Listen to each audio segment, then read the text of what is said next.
कैसे हो भाई लोग। ज्यादा देरी ना करते हुए एपिसोड को शुरू करते हैं। The fragrant flower blooms with dignity episode 2। Episode की शुरुआत होते ही अपन देख सकते हैं कि रेंतारो जिस जगह पर खड़ा होता है तो उसे देखकर लगता है कि उसकी हालत एकदम से ही खराब हो चुकी है और वो ये सोच रहा होता है कि इतने दिनों के बाद उसके लिए कोई फिक्र कर रहा है। उसने ये भी कहा है कि तुम डरावने नहीं हो और वो हमारी शॉप की कस्टमर भी है। जी हाँ, यहाँ पर बात हो रही है वागुरी की। लेकिन रेंतारो के लिए एक प्रॉब्लम ये है कि वागुरी हाई स्कूल की स्टूडेंट है, वही स्कूल जिस स्कूल से उसकी स्कूल का कोई भी लेना देना नहीं है। बाद में देख सकते हैं सोहाई यहाँ पर रेंतारो को कह रहा होता है कि आज भी हाई स्कूल की लड़कियाँ गलत नजर से उन लोगों की तरफ देख रही थी। और फिर रेंतारो के तीनों दोस्तों को दिखाया जाता है। एक का नाम होता है शाकू, एक का नाम होता है सोहाई, एक का नाम होता है आइतो। और ऐसे में उन चारों के बीच हाई स्कूल के बारे में बात हो रही होती है। लेकिन इसके अंदर रेंतारो कुछ और ही सोच रहा होता है। यही कि वागुरी बहुत ही ज्यादा हैरान थी। रेंतारो खुद से ही ये सोच रहा होता है कि मैं कितना बड़ा गधा हूँ कि मैंने मन ही मन कितना कुछ सोच लिया था उसके बारे में। उसी के बीच सोहाई कह देता है कि रेंतारो जब भी तुम हाई स्कूल को देखते हो तब तुम उछल जाते हो। रेंतारो कहता है कि भला मैं ऐसा क्यों करूँगा, लेकिन थोड़ा सा जोर से, जिसके चलते वो तीनों एकदम से शॉक हो जाते हैं। और सोहाई कह रहा होता है कि ये किस तरह का रिएक्शन था। रेंतारो यहाँ पर बहुत कुछ सोच रहा होता है। यही कि सब कुछ जानने के बाद भी अब वो कभी भी स्टोर में नहीं आएगी, क्योंकि उसे पता चल जाएगा इन दोनों स्कूल के बारे में। और यही अच्छा होगा, वरना ये बिल्कुल भी अच्छा नहीं होगा कि अगर किसी को पता चल जाए कि हम दोनों एक साथ घूमते रहते हैं। ये सब कुछ सोचते हुए सोहाई बीच में कहता है कि रेंतारो क्या आज तुम फ्री हो? अगर फ्री हो तो फिर चलो एक जगह घूमने चलते हैं। और ऐसे ही करते हुए वो लोग स्कूल से निकल जाते हैं। लेकिन एक जगह पर बहुत ही हंगामा हो रहा होता है। वो चारों यहाँ पर सोच रहे होते हैं कि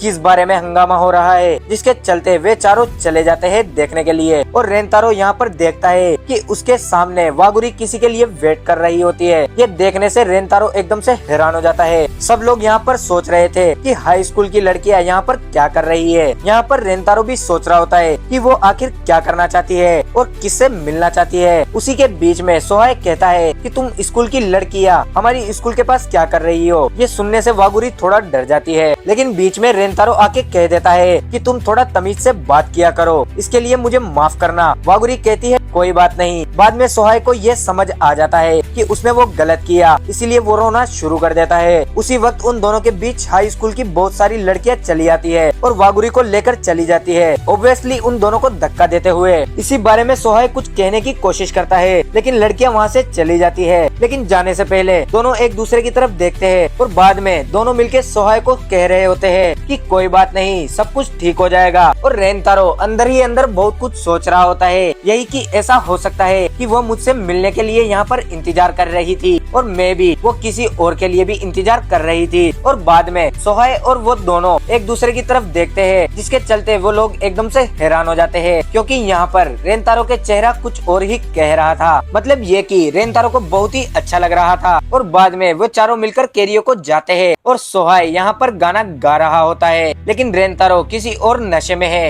और ये इसी नशे को शाकू देख लेता है और फिर वो उसे बोलने लगता है कि रेंतारो तुम्हारे साथ अभी अभी कुछ हुआ है या फिर हाल ही में कुछ हुआ है? अगर तुम्हें किसी बारे में चिंता हो तो फिर तुम हमें बता सकते हो। मतलब कि सोहाई को लगता है कि रेंतारो कुछ तो छुपा रहा है, क्योंकि उसके सिर पर ये चोट भी लगी है और अभी अभी उसके साथ अलग ही बर्ताव हो रहा है। वो कुछ अलग बर्ताव कर रहा है। लेकिन रेंतारो यहाँ पर अंदर ही अंदर बहुत कुछ सोच रहा था। यही कि अगर वागुरी के साथ जो कुछ भी हो रहा है तो फिर अगर ये सब कुछ अपने दोस्तों को बता दे तो फिर क्या होगा, क्या नहीं होगा। इसीलिए रेंतारो कुछ भी नहीं कहता, बस ये कह देता है कि मैंने तुम लोगों से कहा है मैं ठीक हूँ। ये सब कुछ सुनने के बाद वो सभी लोग एकदम ही गाना गाना शुरू कर देते हैं। और बाद में रेंतारो जब अपने घर पे चला जाता है और फिर शॉप के अंदर जाता है, तब वागुरी उसका इंतजार कर रही होती है। रेंतारो यहाँ पर बहुत ही शौक हो जाता है, लेकिन वागुरी यहाँ पर उसके सामने चली आती है और कहती है मुझे माफ करना, और मुझे बिल्कुल भी यकीन नहीं हुआ कि मेरी वजह से इतना कुछ हो गया और मुझे पता नहीं था कि उन दोनों स्कूल के अंदर इतना कुछ है। ये सब कुछ सुनने के बाद रेंतारो कहता है नहीं, मैं बिल्कुल भी गुस्सा नहीं हूँ, सब कुछ ठीक है। और रेंतारो की मॉम यहाँ पर कह रही होती है तुम्हें पता पता भी है वागुरी तुम्हारे लिए कितनी देर से इंतजार कर रही थी। रेनतारो की मॉम वागुरी को कह देती है कि तुम कुछ खा लो क्योंकि तुम बहुत समय से यहाँ पर बैठी हुई थी। वागुरी कह रही होती है नहीं मुझे भूख नहीं लगी, लेकिन उसी वक्त उसका पेट कुछ कह देता है जिससे वागुरी थोड़ा सा शर्मा जाती है। लेकिन जैसा भी हो वह दोनों मिलकर एक साथ खा रहे होते हैं और बाद में उन दोनों के बीच बात हो रही होती है। यही कुछ कहता है कि जब मैंने पहली बार तुम्हें देखा था मैं बहुत ही ज्यादा खुश हो गया था, मतलब कह नहीं पाता, लेकिन इस बात को वागुरी समझ लेती है जिसके चलते वो दोनों एकदम ही शर्मा जाते हैं। ऑब्वियसली वो दोनों एक दूसरे को देखते हुए शॉक हो चुके थे स्कूल के अंदर। और बीच में रेनतारो ये कहता है कि मुझे लगा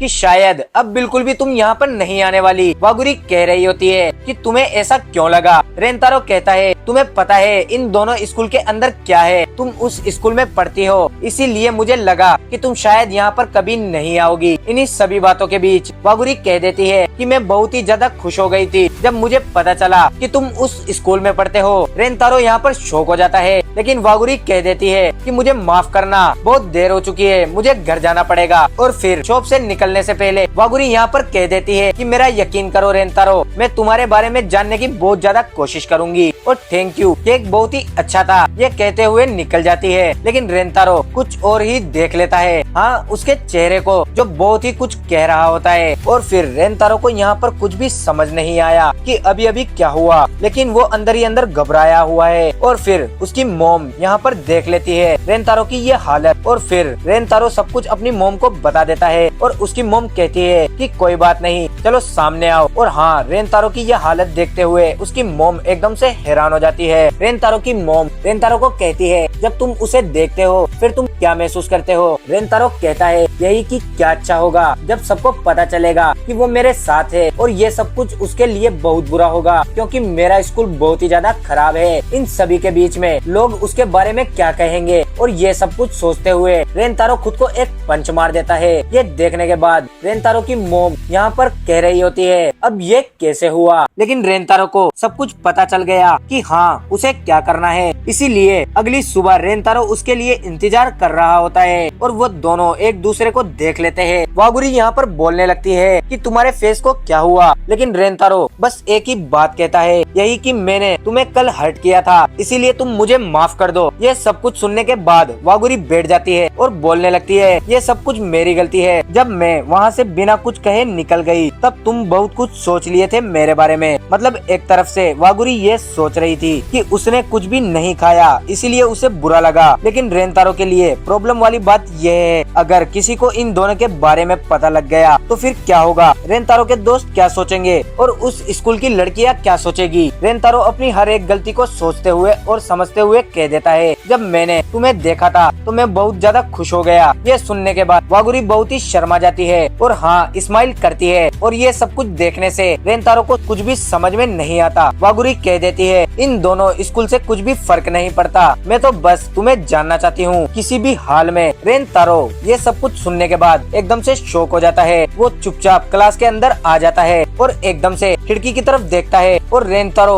अचानक से खुश हो जाता है। इतना खूबसूरत नजारा देखने के बाद वागुरी वहाँ पर खड़ी होती है और सोच रहा होता है कि मैं भी तुम्हारे बारे में जानना चाहता हूँ। एक वक्त ऐसा था जब मैं सोचता था कि मैं इस दुनिया का हिस्सा नहीं हूँ, लेकिन अब ये मुझे बहुत अच्छा लगने लगा है। और इसी के साथ ये एपिसोड यहीं पर खत्म हो जाता है। और अगर वीडियो पसंद आई हो तो लाइक सब्सक्राइब करना मत भूलना। मिलते हैं नेक्स्ट वीडियो में, तब तक के लिए बाय बाय।